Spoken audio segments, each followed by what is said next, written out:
Hello, all my YouTube friends. I'm in my shop today. It's a little chilly out, wind blowing. I wanted to show you how to sharpen a chainsaw without all the gadgets. They make all kind of gadgets that clamp on here to keep your angle and your rakers, which I call drags, but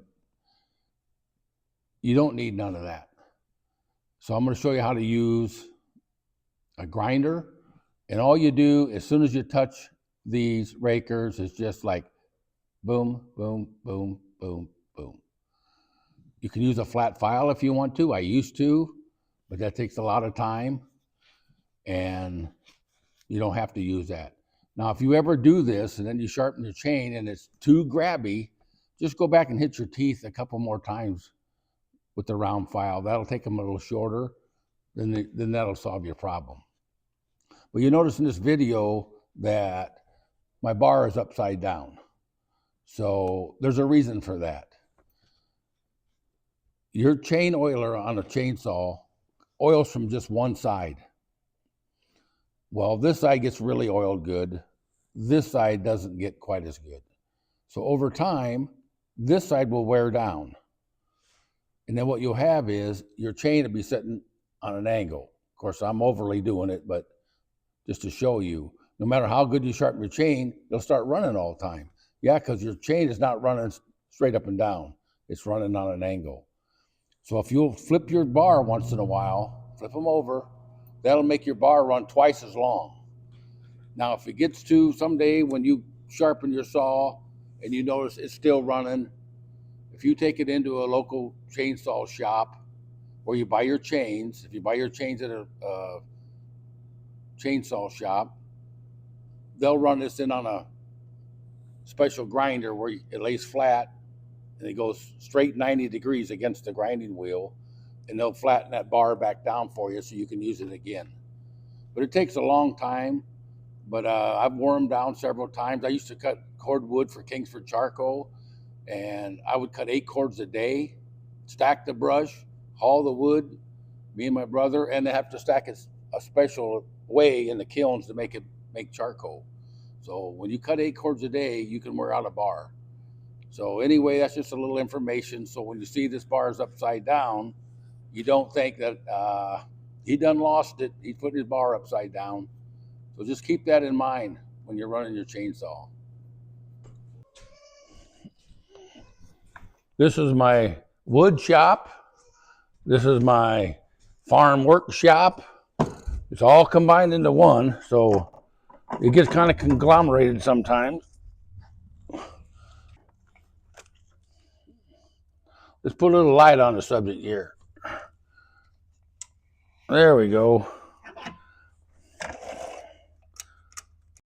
My chain's a little too loose. I want to tighten it.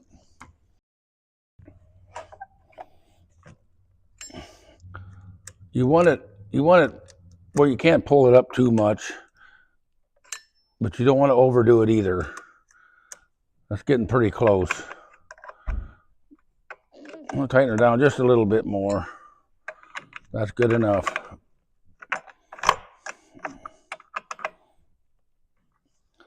Now, here's what I like to do.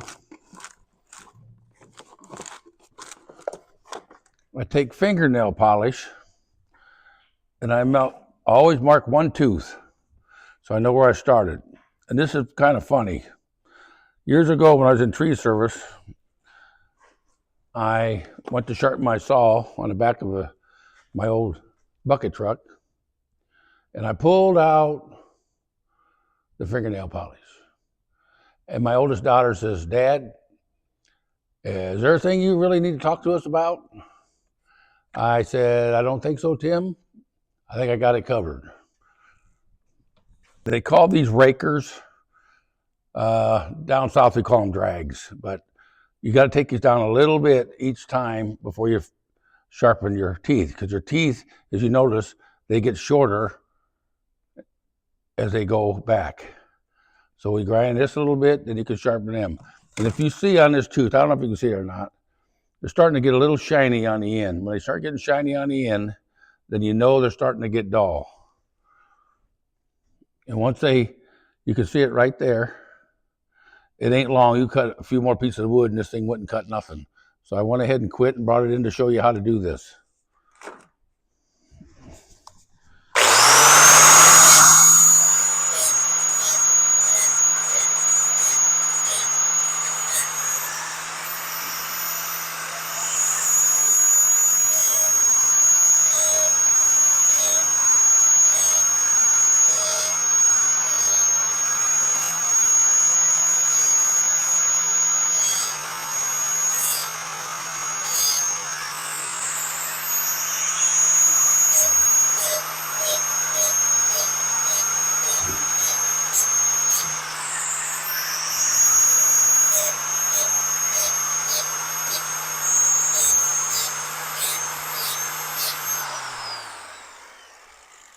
Now, it's very important you don't grind these down too much. If you do, your teeth will really get to grabbing, jerking you forward, stopping your chain.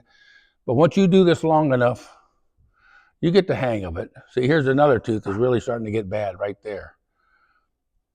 And we'll sharpen them and take all that away.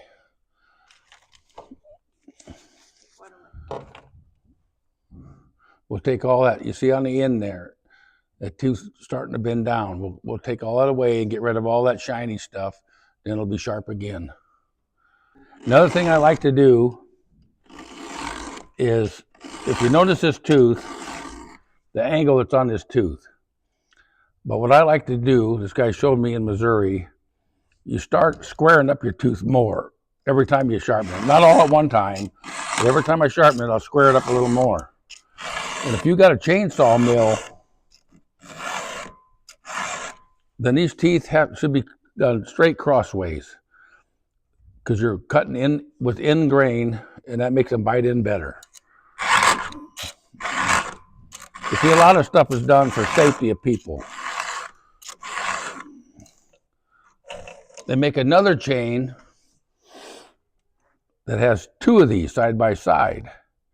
Well, that's for people, beginners, or people that don't know how to run a chainsaw very good. And they call it an anti-kick bar, which helps. I'm just doing the teeth that faces this way, and then when I'm done, I'll turn the saw around and do the other teeth. Don't take long at all. Once you get onto this, it doesn't take long at all to sharpen the chain.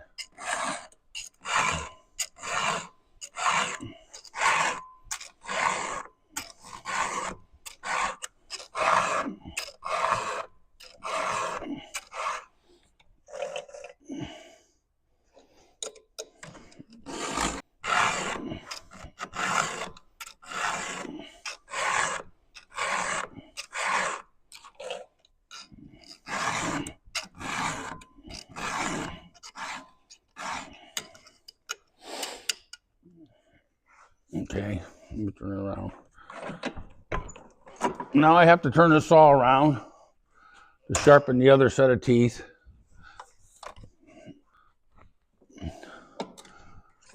Another thing about all these new saws, they have this safety kickback.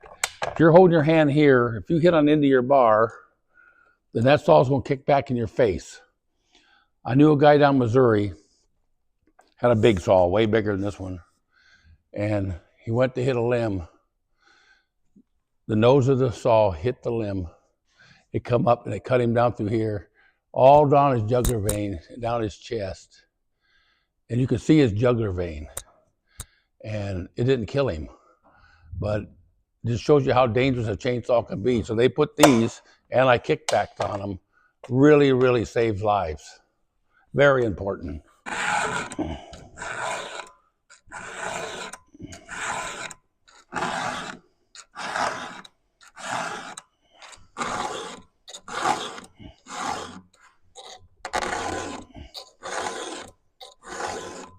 And this guy I was telling you about, is he cut wood all of his life, but at the end of the day he was tired. He was in his late 50s, but he entered a cutting contest, and I don't know how many hours in a day it took, but it was timed. And that man cut 18 cord of wood in one day.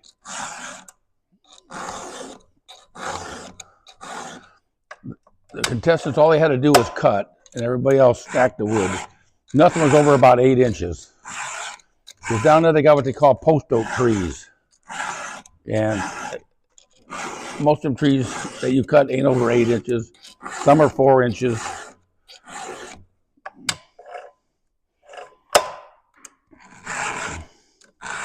And that's a lot of wood in one day, 18 cord.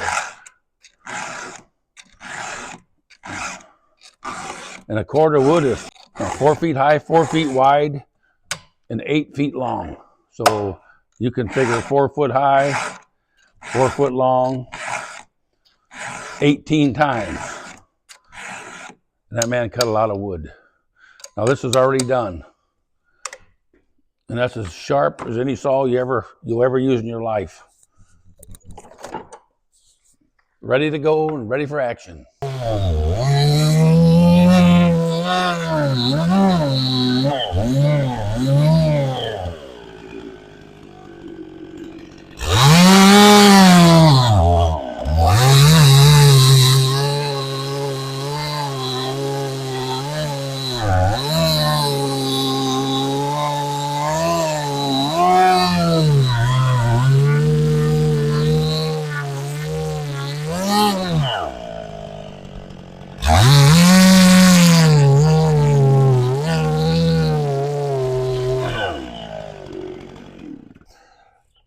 Something about when you're sawing wood, as you was probably watching this video, is the saw bringing out really nice wood chips. But when the saw starts getting dull, it'll start being like a little like cornmeal. And then your saw will start running right or left, and you're done. You can't saw no more wood till you sharpen it. Well, folks, this is the end of this video. I'd like to say there's a lot of safety stuff you can wear, like leather chaps, face masks, ear muffs. And as you know, I've never used none of that stuff. Probably never will. I'm almost 70 years old, so I'm probably too old to change. So they say a leopard can't change his spots, an old man can't change his ways either. But anyway, I want to thank you very much for coming along with us, and I'd love to hear your comments. If any of you got any questions pertaining to sharpening a chainsaw, contact us, and I'll get back with you as soon as I can. I appreciate it very much, and God bless each and every one of you.